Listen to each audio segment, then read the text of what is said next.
Oke, baiklah Bapak Ibu Saudara, salam sejahtera bagi kita semua. Selamat kita berjumpa kembali dalam channel Paulus Pinonto Antirayo di program Menang Bersama Yesus. Saat ini saya akan menemani Bapak Ibu Saudara dalam beberapa waktu ke depan.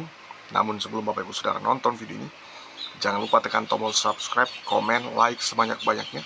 Dan jangan dilewati video ini atau tonton terus video ini agar supaya Bapak Ibu Saudara mendapatkan khotbah atau notifikasi renungan-renungan dari saya.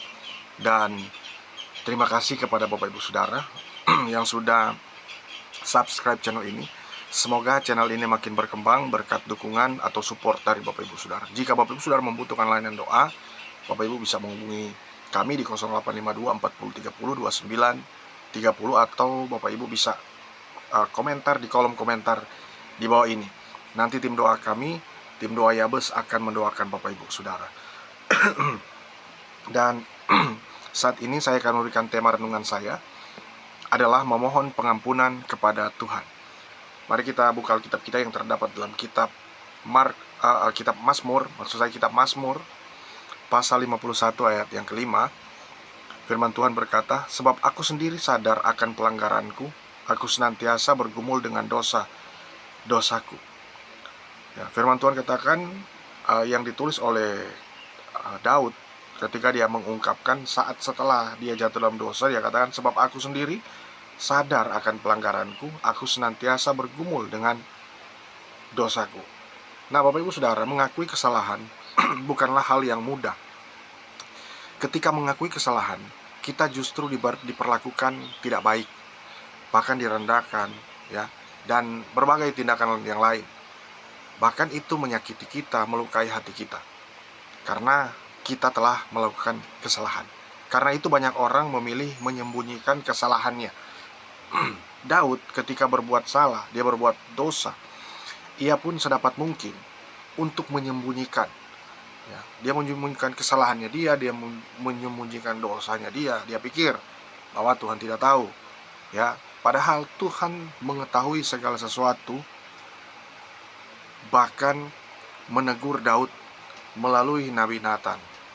Nah, Bapak Ibu Saudara, melalui teguran ini, melalui teguran dari Nabi Nathan ini, Daud kemudian jujur dan mengakui kesalahannya. Dia menyadari segala dosa perbuatan yang dia lakukan, dan dia memohon belas kasihan kepada Tuhan dan pengampunan dari Tuhan. Nah, dalam doanya ia berkata bahwa, "Kasihanilah aku, ya Allah, menurut kasih setiamu." Ya, karena di ayat yang ketiga di pasal 51 ayat ketiga firman Tuhan katakan, "Kasihanilah aku, ya Allahku, menurut kasih setiamu. Hapuskanlah pelanggaranku menurut rahmatmu yang besar." Ini adalah ungkapan yang diungkapkan oleh Daud setelah dia melakukan dosa. Kita mengenal Daud sebagai orang yang mencintai Tuhan, mengasihi Tuhan. Bahkan Daud adalah orang yang taat, orang yang setia kepada Tuhan.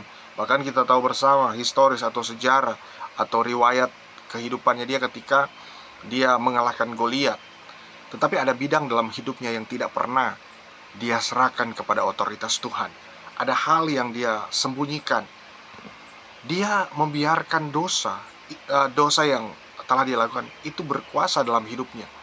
Dan dosa itu akhirnya membawa dia untuk melakukan kesalahan yang keji di mata Allah. Kesalahan yang keji di mata Tuhan yang dia tidak pernah bayangkan bahwa dirinya itu melakukan dosa itu. Nah, di sini ada beberapa alasan mengapa Daud sadar dan memohon pengampunan kepada Tuhan. Alasan pertama, karena Daud tahu Tuhan berkuasa untuk menurunkan seorang raja, bahkan menaikkan seorang raja.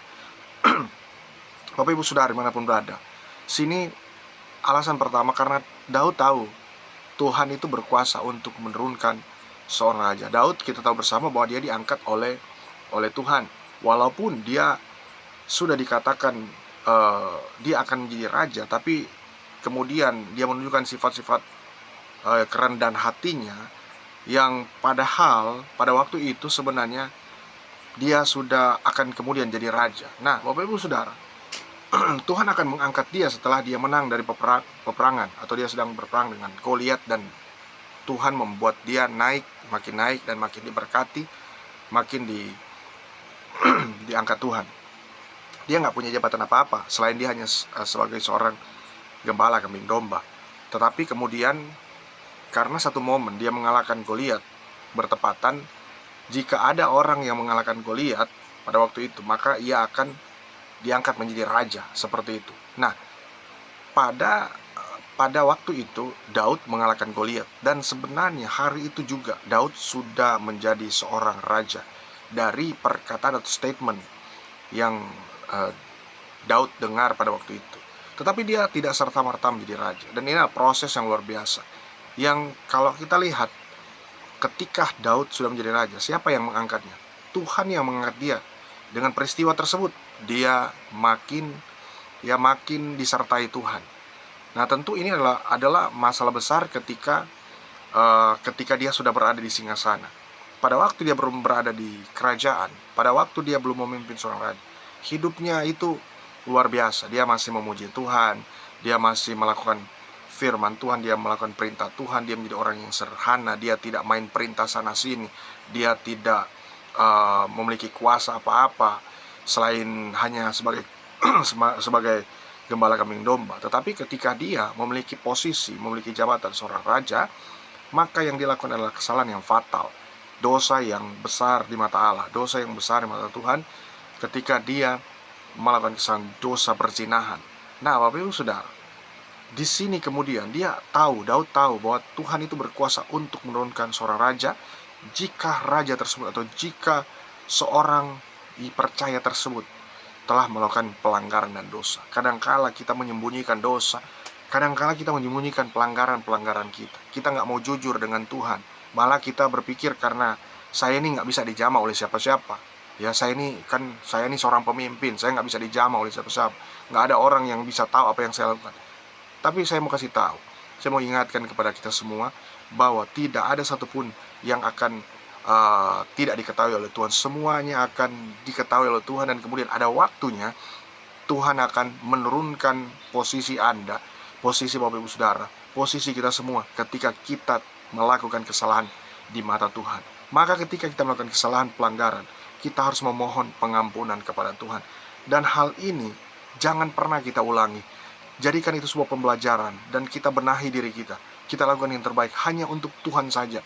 Posisi jabatan apa saja itu dapat diakhiri oleh setiap manusia.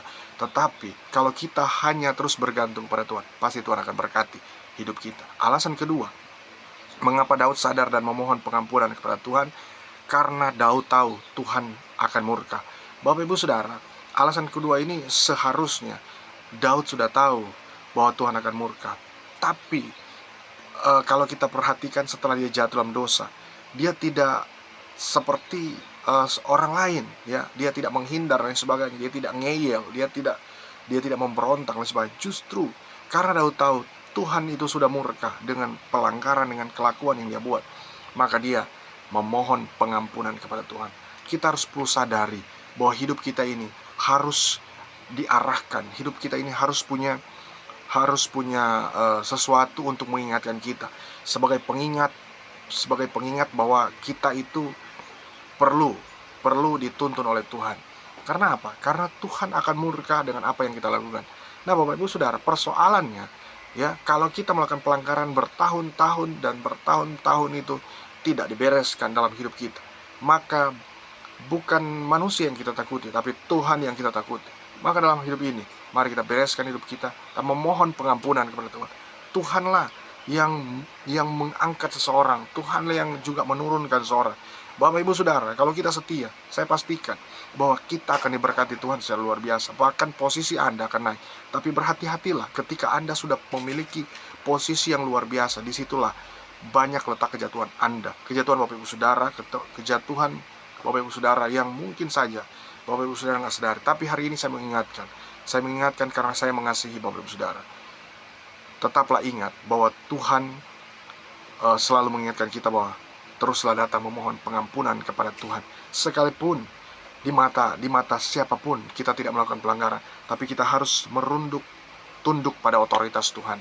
Dan Tuhan akan meninggikan posisi kita. Tapi ingat baik, ketika kita ada di zona itu, kita harus beware, kita harus hati-hati, kita harus waspada dengan apa yang telah kita lakukan, apa yang telah menjadi posisi kita. Kita harus sadar bahwa jangan sampai kita terjebak dengan pelanggaran yang kita buat sendiri. Lalu kemudian alasan ketiga, karena Tuhan tahu, ya, karena Daud tahu, maksud saya, karena Daud tahu bahwa Tuhan Maha Kasih dan Dia menyesali semua perbuatannya. Bapak Ibu Saudara, Tuhan itu Dia penuh murka, tapi Dia penuh kasih sayang. Kasih sayang, jika seseorang melakukan pelanggaran, maka bukan berarti Dia meluaskan lalu kemudian Dia tidak menunjukkan kasihnya. Justru karena Dia sangat sayang, sangat mengasihi, maka Dia menegur, maka Dia menasihati, dan Dia memperingatkan. Maka Bapak Ibu Saudara yang terkasih dalam Tuhan, marilah kita tetap percaya sungguh-sungguh pada Tuhan lebih lagi, dan Tuhan memberkati kita. Semoga video ini dapat bermanfaat bagi kita semua, dan Tuhan Yesus memberkati.